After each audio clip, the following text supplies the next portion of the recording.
Today we're going to be making no measure bread. Now whenever you're trying to bake, I find it's really easy to mess up your measurements, and that's why I've made this recipe for you that involves no measurements. Now let's begin.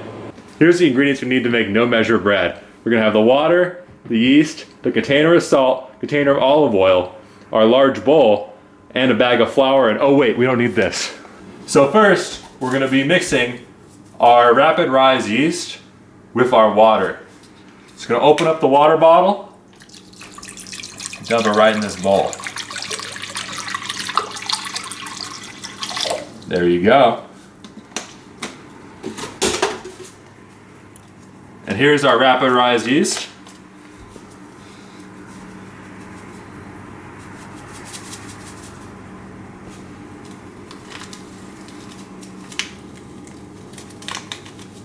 Also, just get this all right in this bowl.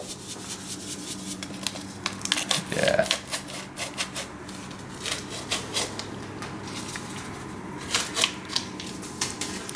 Now, we're going to want to add in our flour.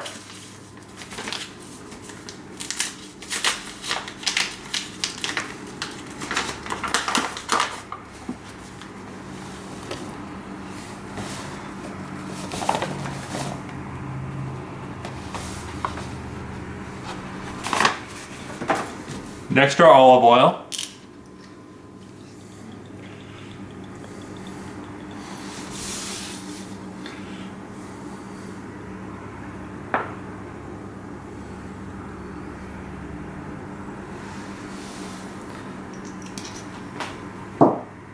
And finally, our salt. Now for this next step, you're going to want to roll up your sleeves. You can mix it with a mixer if you'd like, but I prefer to mix this by hand.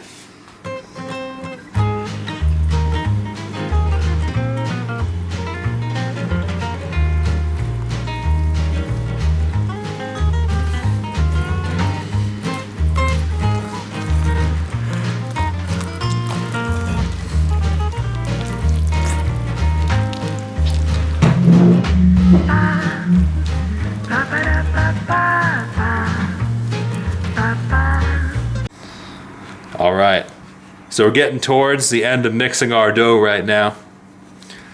If you find it won't absorb it, you can always turn the flour inside out and it'll actually pick up. If you turn the dough inside out, it'll actually pick up a lot of the flour, and you can keep doing that till it basically picks up everything in the bowl. Now if it, this is actually about the right consistency you want for bread. Because if it picks everything up easier than this, you have too much water in it. That looks pretty good right there. Now we're going to leave this alone. All right. Now I like to use plastic wrap to cover the bread. Because if you don't cover the bread, it's actually going to form like a hard crust on the outside of the dough. And you want to avoid that. You could also use a damp cloth instead of plastic wrap if you don't have it. Or like a damp t-shirt or something like that. Now we're going to want to leave this alone like this for about 30 minutes. And after that, we'll be right back and show you how to do your stretch and fold. All right, now it's time to peel off the plastic wrapper and do your stretch and fold. You're going to be doing 2 stretch and folds for this recipe. And if you're mixing it in a mixer, it's maybe less important, but it's really going to help with the structure of your bread. Now you see this? This actually looks like dough now. It's reasonably stretchy.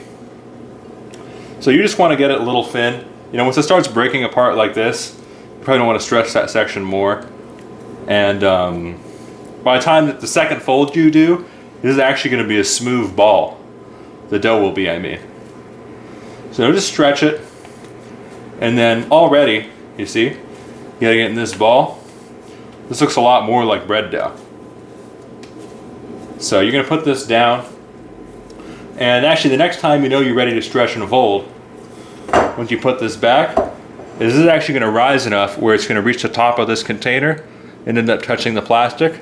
And once it's risen that much, it's actually ready for you to do the final stretch and fold and bake it. And we'll get to that part when we're ready for that. And also, don't forget to recover your bread or else it'll still dry out. All right, it's been some time now. You can see our dough has more than doubled in size than what it was before. And now we're gonna form it into a ball again, and I'm gonna let it rise into this cast iron pot. But you could also put it in loaf pans too if you prefer your breads to be in normal rectangular loaves. But we're gonna make a big round loaf today. Nice. So stretch it.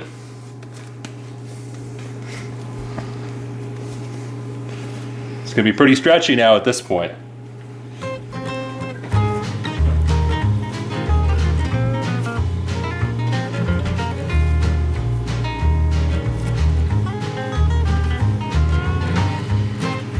All right.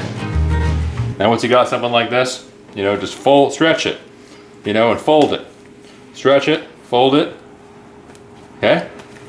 And now, just with your hands, bring this all together like this. Get a nice pretty ball.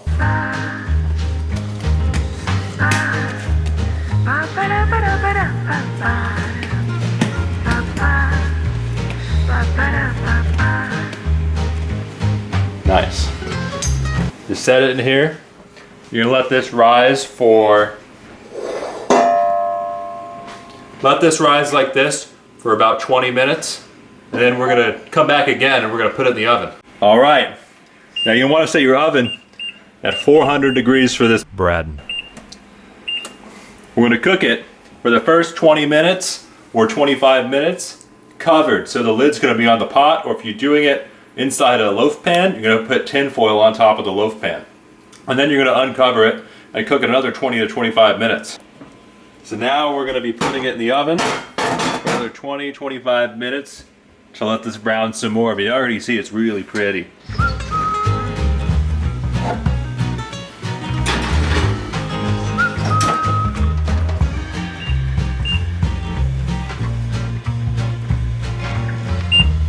All right, so this bread's been cooking for 25 minutes covered and now 35 minutes uncovered, and now the bread's done.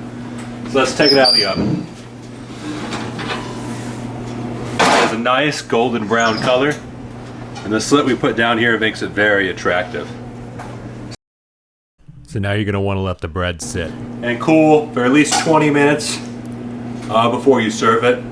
Now all your hard work is paid off, and you're ready to eat the delicious bread you've made. Take a bread knife.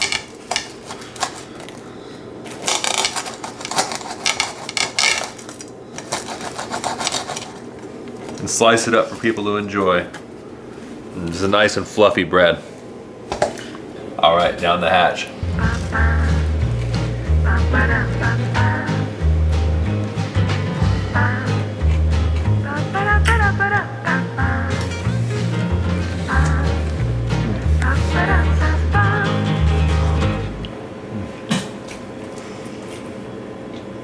Now this proves you don't even need to measure anything in order to make bread. Just follow this simple no measure bread recipe and you too can make delicious bread.